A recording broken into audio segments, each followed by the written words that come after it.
Hello everyone, and welcome to my General Hospital YouTube channel. I hope everyone is having a wonderful day. Before we begin, please hit the subscribe button and give this video a thumbs up. Cyrus was overjoyed that Laura had invited him to visit their penthouse. Recalling his trip to Pentonville, Cyrus mentioned that O'Neill had been afraid of a man by the name of Stone.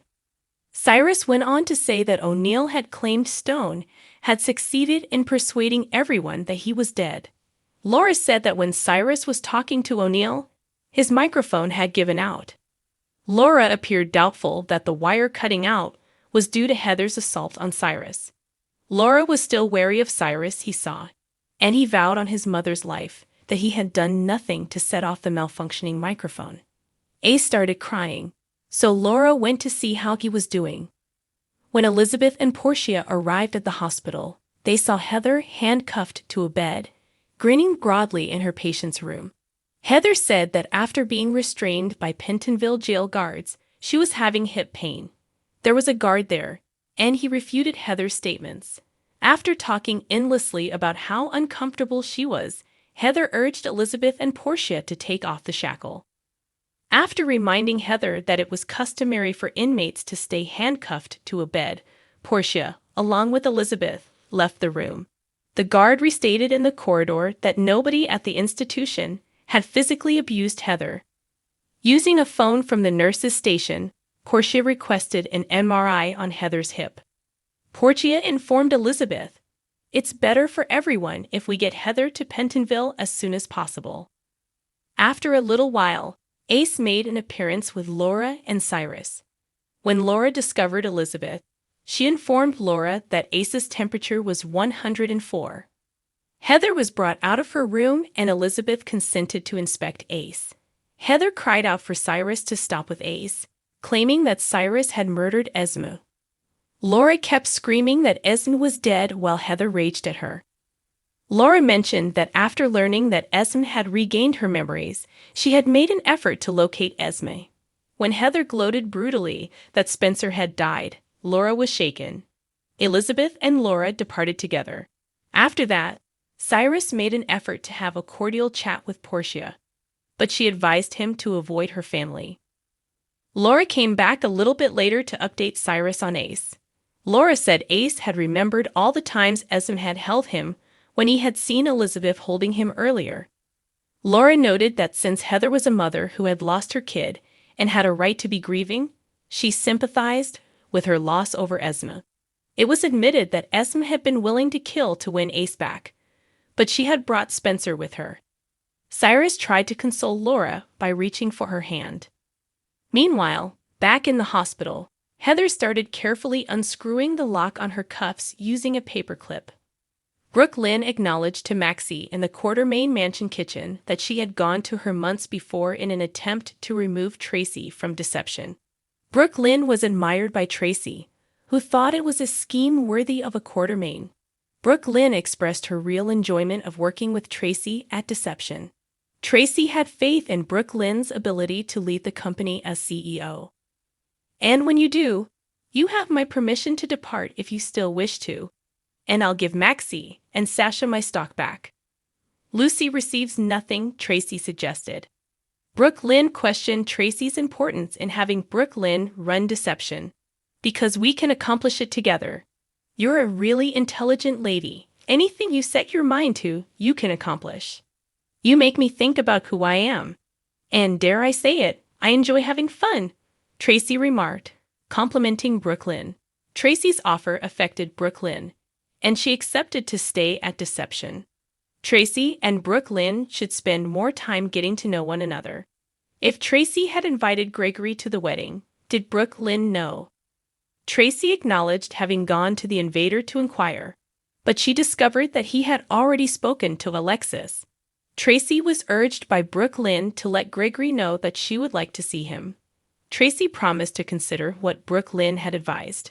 Sunny, Selena, and Ava were stopped at an unidentified warehouse by a number of FBI agents and Port Charles Police Department officers.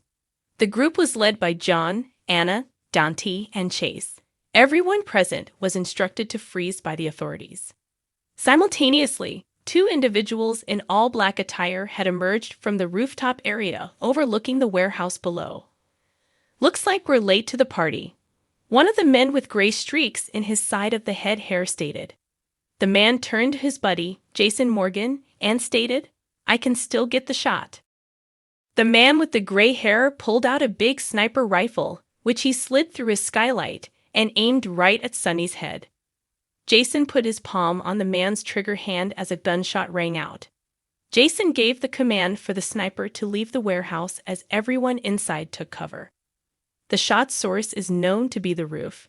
It's blown," explained to Jason. Dante claimed he could get to the roof covertly, despite Anna's orders for everyone to stay indoors. Chase and Dante departed the warehouse. Shortly after, Chase came back to inform everyone in the warehouse that Dante was pursuing two individuals that both he and Dante had observed on the rooftop.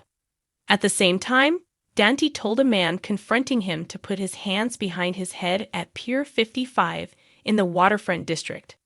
The man obeyed, turning around gradually. When Dante realized that the man was Jason, he stared in shock. Dante exclaimed, "What the hell?" The sniper who had followed Jason to the rooftop and had earlier targeted Sonny materialized around the corner as Dante brought down his gun. Dante was hit somewhere in the chest or abdomen by the sniper's bullet. Running to check on Dante was Jason. The shooter said, "Jacobs, leave him," to Jason. Once they were back in the warehouse, Chase reported that he and Dante had discovered an abandoned firearm next to the overhead skylight. John and Anna conjectured that the gun might have been among the arms pilfered from the WSB stash. Ava saw that Sonny was bleeding close by. Ava touched Sonny's coat sleeve. Ava exclaimed, "Sonny, that's a bullet hole," fearfully. John joked that Sonny had been the shooter's intended target and that Sonny had been successful in luring the gunman with his trap. "Simply not how you had anticipated," he remarked. Chase was given the instruction by Anna to make plans for Selena to be taken to the police station so she could be questioned. Following Selena's departure with Chase, Anna chastised Sonny for attempting to entice his adversary to the warehouse. John asked Ava what she was doing in the warehouse as he turned to face her. 10 years before, Ava had been the co-leader of the Jerome crime family, John pointed out. John was advised to back off of Ava by Sonny. Furious, Ava charged that John was bothering Sonny rather than standing by him. Chase reappeared shortly after, informing them that Selena and her bodyguards were on their way to the police station. John inquired about Dante and whether or not he was pursuing the accused. Dante hadn't gotten back to Chase yet. Sonny looked at Chase, and his expression was concerned. Jason informed the sharpshooter he had followed to the rooftop to go without him. Once they were back in the waterfront district, the sniper remarked, "Your call," as he shot Jason, who had already gotten his gun and fired back at the sniper at the same time. The sharpshooter stumbled back. Before going back to Dante, Jason got up to see how the sharpshooter was doing. "All right, that's excellent. Dante, you're doing great. Please just continue breathing," stated Jason. Dante said Jason's name feebly. "You will be all right." Jason tried to comfort Dante, who was lying on the ground, saying, "I got you." Thanks for watching. If you liked this video, so please don't forget to subscribe my channel and don't miss any update.